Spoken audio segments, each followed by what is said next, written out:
I'm going to jump to California and Colorado for a second. You've seen a lot of mills go out of business during the spotted owl deal in the 90s. And those mills, after they're gone, they're not going to come back. The Forest Service tends to think if you got a year under contract, you've got enough wood to operate. Take a year's volume under contract that you have to look forward to, and go to a bank and apply for a loan and say you want a loan for 5 to 10 years or 20 years, but you only have a year under contract. And they ask, well, is there a stable supply? Well, we don't know for sure. That makes it almost impossible. Sawmills to stay up to speed, we have to invest $1 to $2 million in each of our mills every year just to stay even with technology. Americans are capable of achieving extraordinary things when they have the freedom and opportunity to do so. This is American Potential. And here's your host, Jeff Crank. Well, thanks for joining us for another episode of American Potential. You know, during the 17th and 18th centuries, as America expanded, timber became essential for various purposes, including building homes, making tools, and supporting industries like mining. You know, timber was a crucial part of everyday life. However, as the demand for timber grew, some individuals recognized the need to conserve the forest. And after doing research and having discussions with industry leaders, the solution was to start a federal program. Now, this program not only helped maintain the health of the forest, but for decades has also provided jobs and helped support the local economy. Forestry businesses base their employment needs off of the program's multi-year models, which helps them plan years in advance, at least until recently. Now, due to the recent federal program changes, at least one of these employers has had to make the difficult decision to let some employees go. Jim Neiman is the president and CEO of Neiman Enterprises, and his son, Marcus Neiman, is the vice president of Neiman Enterprises. And they're on with us today to talk about their family's history in the forestry business and the federal program called the Timber Sales Program. Marcus, Jim, thanks for being with us. It's a pleasure to join you and appreciate. And last name is pronounced Neiman, just for okay there. All right. Well, good. I gotcha. Okay. Well, Jim, let's go to you first. Let's talk about your family business. You've been in the forestry business for decades. Share some of your family's history, if you will. I've been in it all my life. My granddad started our forest products business in 1936. My dad was 6 years old when he started the first sawmill. So my dad is 94 years old, still around. I keep him informed on if I can, a weekly basis on what's going on. He still asks questions. But I went off to college, to the University of Wyoming, got a degree, and came back and joined in 1974. And I've been in the business, and then fortunate enough to have 2 kids, and blessed to have Marcus joining the family business here. Jim, so your dad's 94, you said, yes. Right? When did he sort of retire? It sounds like he's still active in the business decisions and all of that. When did he retire? Well, his sense of humor would say that just a few years ago in the late 80s that I put him on halftime, and he said, well, gosh, halftime's 12 hours a day. He still is involved in some decision making, but gosh, he was still working on the ranch doing stuff when he was 92, spraying weeds and going out to timber sales and talking to ranchers and stuff. So from his end, he still hasn't retired. Yeah. Well, good. That's good. I guess if you're in a ranching business, you kind of never do retire, right? That's probably for sure. Well, good. Jim, can you explain the difference between sort of clearing, for people who may not understand the forestry business or the forest, Explain the difference between clearing and thinning a forest, because some people may get those two things confused. Well, the term that was used, particularly emphasized in the 80s and 90s and all the attacks on the industry, was over the clear cuts that occurred. And some of those were pretty ugly when they clear cut a full section, cut a whole block out. We're blessed to be in ponderosa pine, which how you treat a forest partly depends on the species. There's a lot of science behind that. So ponderosa is a shade tolerant species, and it should be selective cut. So you can get new generation under and within other trees if it's thinned enough to get the next generation coming. If it gets too dense, then you see no undergrowth. Lodgepole is a little different. It has a shallow root. The cone doesn't open up until it sees fire. Fire comes by or intense sunlight. So if you don't clear cut or thin in a patch cut, you won't get regeneration on lodgepole. Doug fir is another one. I don't have a lot of experience in Doug fir, being from Wyoming. But it's partly, so there's sciences that need to be applied, those decisions when you treat a forest. I hope I answered your question. Yeah, no, I think it does. And I think what you're saying speaks to the real value of not just having, bureaucrats somewhere in Washington, D.C. making these decisions, but they need to have buy-in from folks like you who have a lifetime of experience in this business. One of the frustrating things I know in the Western United States, that's where I live as well. One of the great frustrations is really the mismanagement of forests by the U.S. Government. So oftentimes, we do need to get some of the fuel out of our forests to keep healthy forests, but that doesn't seem like our government sometimes does a good job at that. I don't know if you have any thoughts on that, Jim. Well, you kind of hit a key point and a nerve from my end. Forest Service has a lot of really good, talented people, but sometimes the silviculturalist or the forester doesn't have the controls. But if you apply real science to forest management and look at it long term, we should be managing our forest no different than my family business. I promised my dad to look 2 more generations, so I'm looking out 50 years. So in the 3rd generation, how do I look out the 5th generation? Foresters should be able to apply real science instead of political science. Right. Yeah, no doubt about it. And I think sometimes it's political science that's being used here. Marcus, let me ask you, give us a history of the Black Hills program, and what you can tell folks about Black Hills program. Yeah, well, thanks for the question, Jeff. As you were alluding to earlier, as far as the history of forest management, I would say the Black Hills National Forest is an origin story for federal and public land management as far as it relates to our forest. Some of our listeners may be familiar with the kind of checkered past of the Black Hills National Forest, which was given to the which in the, I believe, 1868 Treaty of Fort Laramie was deeded to the Greater Sioux Nation. And after gold was discovered in the Black Hills, the U.S. government essentially annexed that property, and along with that gold rush came what was then just even more theft, if you will, of the land, and that was mainly for mining timbers, and so that also created, I guess, the next crisis and interest in not preservation but conservation, making sure that we were properly managing and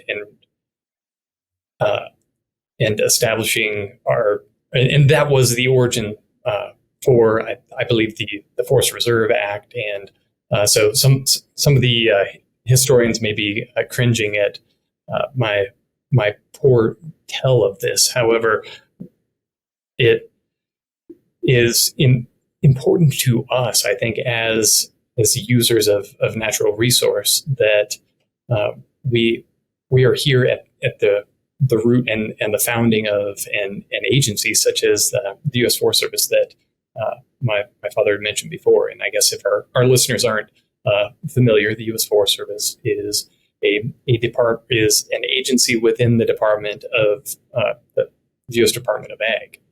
And so they're not the only forest management professionals within our federal government, but they do, by and large, have the largest role.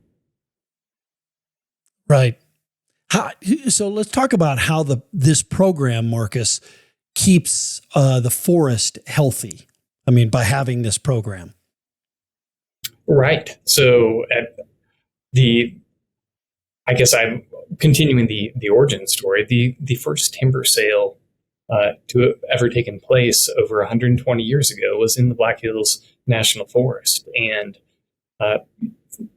through that 120 plus year history, I believe that we hit a stride in what is possible when our resources are conserved and managed properly. And what does that look like on the landscape?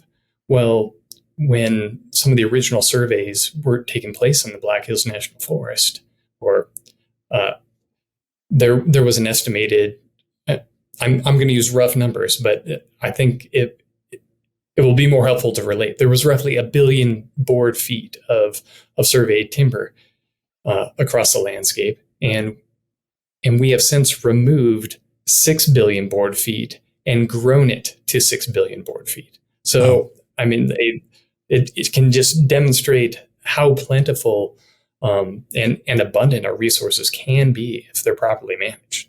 Mm-hmm. Did that answer your question, Jeff? It did. Yeah, absolutely. And, you talked about how effective a program like this can be, but let's talk about the reverse of that. What are the results when programs like this aren't being used? What happens to our forests, Marcus, when programs like this aren't being used?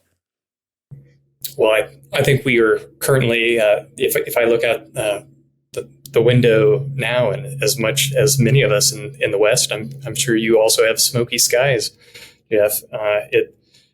It is leading to a natural outcome with unnatural effects. And what does that mean?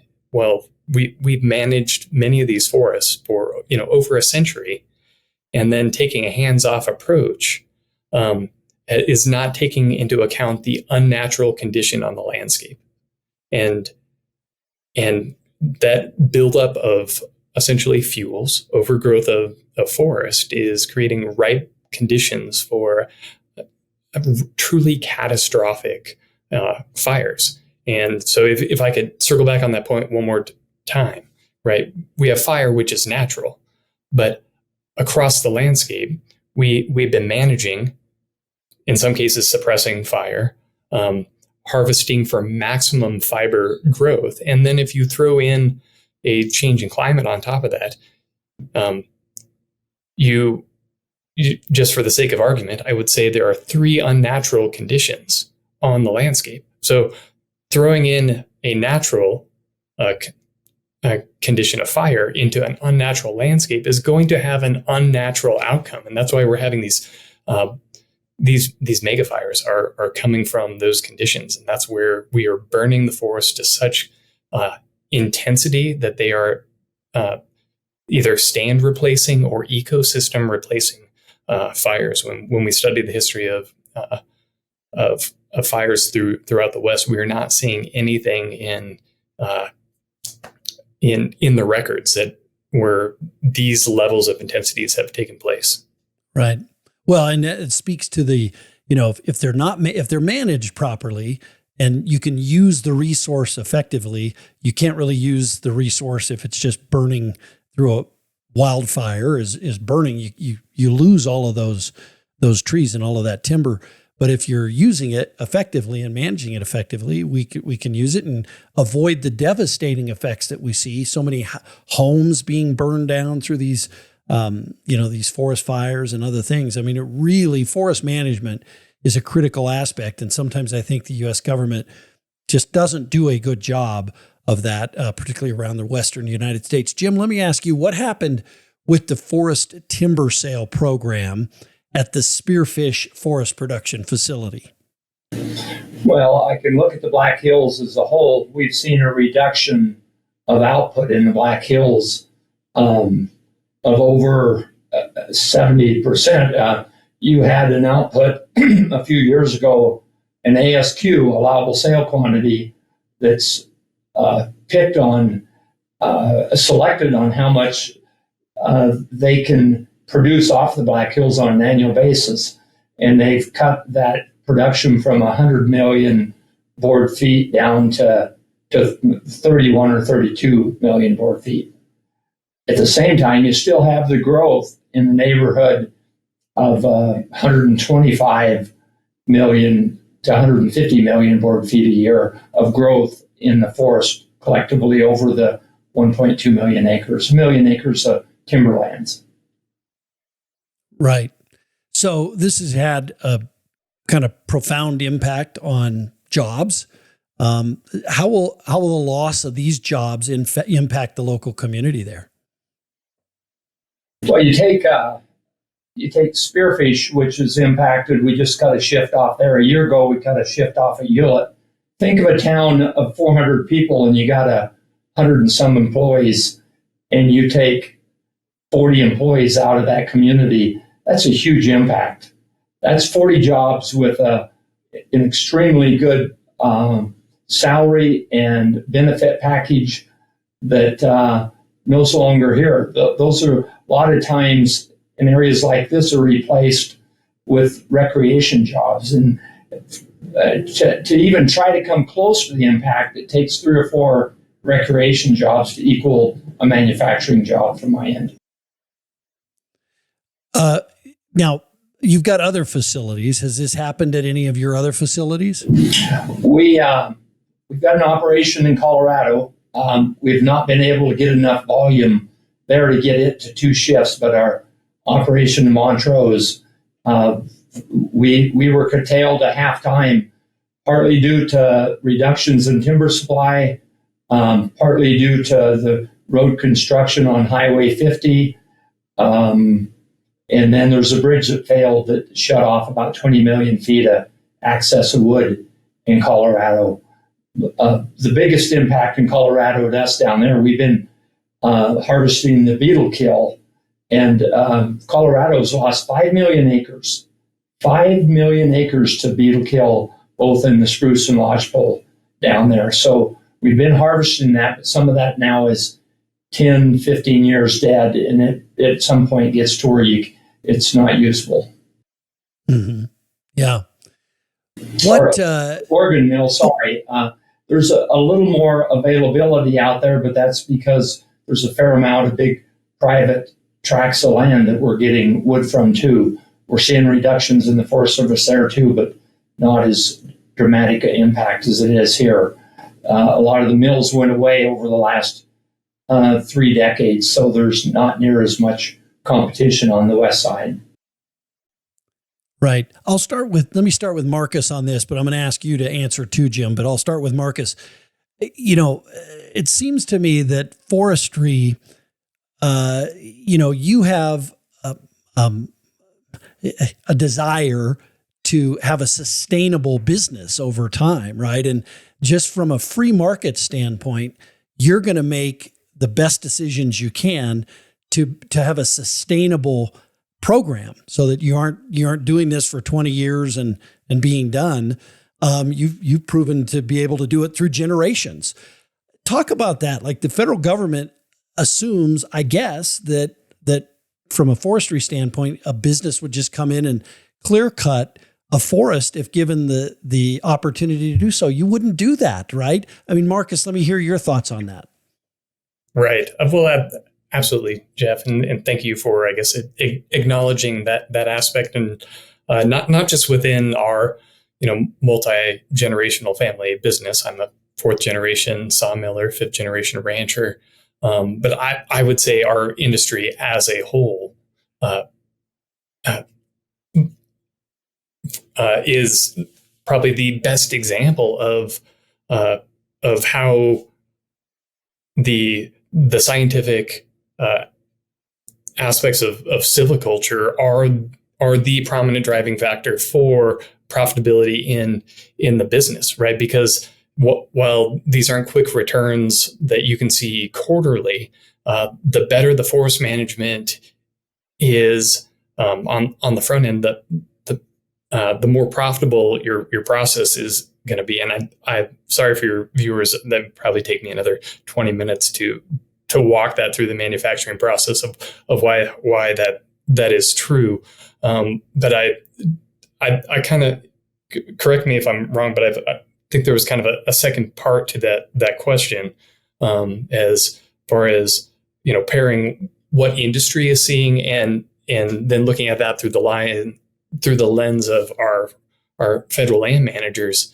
And I do have quite a bit of sympathy for our federal land managers, especially with the polarization that we've seen in our political system as of late. When you are trying to manage at the forest lifespan level, to have that vision to manage in 50, 75, 100-year cycles, it is almost impossible for them to do when the balance of power is shifting every 4 years. It's like having schizophrenic parents, if you could relate to that. Yeah. Well, sorry. Well, yeah, I can't, but I imagine that would be pretty rough. Yeah. Jim, how about you, Jim? I mean, any thoughts on that, on the ability of folks like you to manage a forest in a way? Sorry, Jeff. I'm going to jump to California and Colorado for a second. Sure. You've seen a lot of mills go out of business during the spotted owl deal in the 90s. And those mills, after they're gone, they're not going to come back. The Forest Service tends to think if you got a year under contract, you've got enough wood to operate. Take a year's volume under contract that you have to look forward to, and go to a bank and apply for a loan and say you want a loan for 5 to 10 years or 20 years, but you only have a year under contract. And they ask, well, is there a stable supply? Well, we don't know for sure. That makes it almost impossible. Sawmills, to stay up to speed, we have to invest $1 to $2 million in each of our mills every year just to stay even with technology. The upgrades on your computers and everything, it's critical. So that stable wood supply that you're getting to, Jeff, and looking out over 10 or 20 years is so critical. There's been efforts by Congress to how to stabilize that, but the political side of things tends to reduce that volume back to where now you don't have enough volume to look out for. So I hope I answered your question there.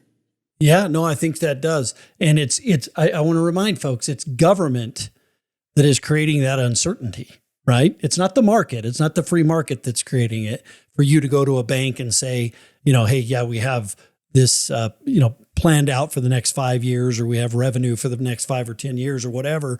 It's government that's creating that uncertainty in the marketplace, right, Jim? Jeff, there's a huge amount of demand. Sometimes supply gets ahead of demand. It's a balance. I've been through 6 recessions since I've been in business, 6 different recessions. So we've been through ups and downs in market. We know how to get through those. So our decisions are clearly only based on wood supply when we make curtailment decisions. It's not because the market or that. Clearly, inflation has had big impacts on things the last 3 years, but we still figure out how to weather through these kind of storms that we're going through right now in very low prices. It's the timber supply that you have to run your operations. Right. Jim, I guess a final question. Do you think there'll be an increase in the program anytime soon? I can only hope. we keep trying to work. We try to look at the Forest Service as a partner, and you can't take any other approach, because we're, at least in the Rocky Mountain region, Colorado, we're 90-some% dependent on the Forest Service. Up here, we're 80+% dependent. We need them and they need us. So you just continue to try to find out when there's concerns, whether it's the old spotted owl or now a goshawk or a long-eared bat. You try to work with them and get through that and try to get the supply back up. But you still can't operate a sawmill without wood. So I'm optimistic that there could be some changes politically that can make some differences, but those don't happen overnight. It takes a while, so we got to be patient. Yeah. Well, listen, I really want to thank you both for coming, Jim and Marcus. Thank you for your time and for telling your story. What a great story. It's a family business and one that I know you're generationally very proud of. So I appreciate your time, and thank you for sticking it out. America can only survive if we have lumber and timber and things like that to supply the needs of our country. So thank you. Well, appreciate it, Jeff. It's an honor to provide some input to you, and you have very good questions.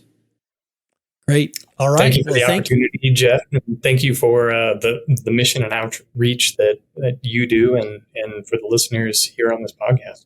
Yeah, appreciate it. Yep, we do. And look, this is just another example of how government can really get in and muck things up in a free market economy. And of course, I mentioned the assumption that on the part of some of the regulators and the government that folks aren't going to take care. If you had a 50-year lease, let's say on a timber harvest somewhere, wouldn't you take care of that over that period of time? Of course you would. And you want a sustainable program. And so those are just things that are absolutely going to happen. Look, thanks for joining us. The American Potential Podcast. Always. Yes, go ahead. One last thought. This would be another podcast. There's a common thread that all this ties to that we don't look at. And the common thread is water. If we don't treat these forests and we let them burn, what we do to healthy forest or unhealthy forest, water is a common thread that we could have a really good discussion that everybody is interested in. Yeah, no, that's a very great point. We'll have to do that. We've never covered the water issue here on the podcast, but I do think that's one that's intertwined with our forests. So no question about that.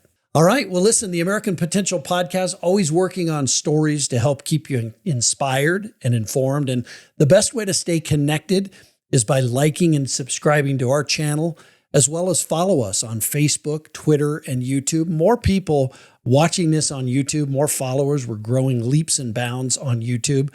So you can, if you normally listen to the podcast, we'd love to have you at least give it a try. Go over to YouTube, look at our YouTube channel, American Potential, and you can find every episode there, and vice versa. You know, if you are used to watching it on YouTube, it's a great opportunity while you're driving in the car to just get on your favorite podcast platform and listen there. So thank you for doing that. And remember, liberty and freedom, they're very precious.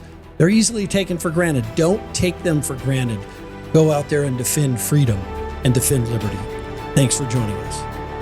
Thank you for listening to American Potential. You may listen to more stories from Americans working every day to expand freedom and opportunity in their communities by visiting AmericanPotential.com.